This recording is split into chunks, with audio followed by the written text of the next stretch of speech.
ბატონო ირაკლი, თქვენ ხართ პარლამენტის ის ყოფილი თავმჯდომარე, რომელმაც გავრილოვი ჩამოიყვანა უმასპინძლა და საორძელში ჩასვა. პრემიერ-მინისტრი, რომლის პირობებშიც ქვეყანამ შეწყვიტა სტრატეგიული პარტნიორობა ამერიკასთან, სადაც ამოქმედა დამშვიდით. ბატონო შალვა, დრო უნდა დამიმატოთ.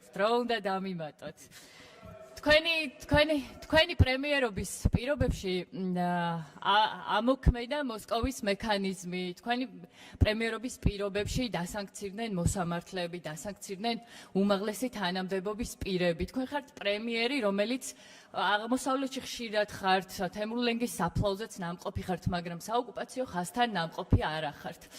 ასევე თქვენ ხართ პრემიერი, რომლის პირობებშიც თავად ბიძინა ივანიშვილიც დასანქცირდა.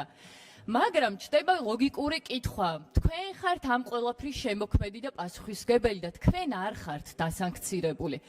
ამას შეიძლება გქონდეს ორი მიზეზი, ბატონო ირაკლი. ერთი, რომ არ აღგიქვავენ სერიოზულად და მეორე, შეიძლება რაღაც განსაკუთრებული ნიჭის გამო ურთიერთობები გაქვთ გარე ძალებთან. იქნებ გაუზიაროთ თქვენს კოლეგებს, რატო არიან თვითონ დასანქცირებული და თქვენ პასუხისმგებელი პირი არ ხართ დასანქცირებული. რაც შეეხება ანგარიშს.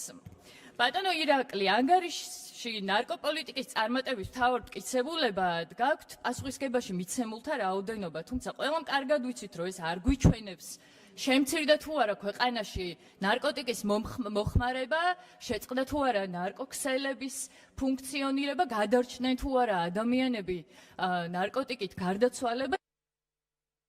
30 კონკრეტული ციფრი რომ ყოფილიყო, რამდენი ადამიანი განიკურნა ნარკომანიისგან, ეს მისაღები იყო, მაგრამ მე კონკრეტულ ციფრს მკითხავთ, რაც თქვენ ძალიან გიყვართ ციფრები.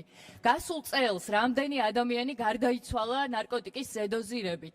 რაც შეეხება ქალბატონო მარიამ, ქართული ჯარი ბევრად უკეთეს დეპუტატს იმსახურებს, ვიდრე თქვენ, რომელიც მას შეურაცხყოფას აყენებს, რომ თურმე 5 დღეში შეუძლიათ ქართული ჯარის დამარცხება. ბატონო ირაკლი ზარქოა, ესეთ სიმამაცი გამოგეჩინათ